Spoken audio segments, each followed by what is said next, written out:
Guys, तो आज मैंने बोबा डायरी बनाई। देखिए, ये देखो बोबा डायरी।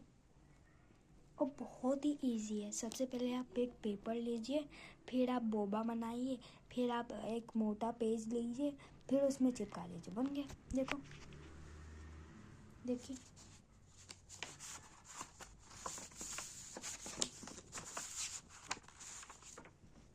है ना अच्छा।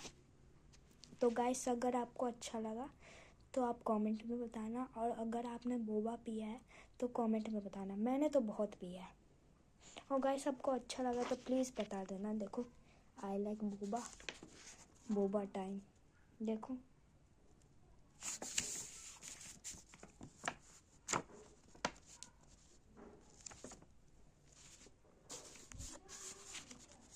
सुंदर ड्राइंग लग रहा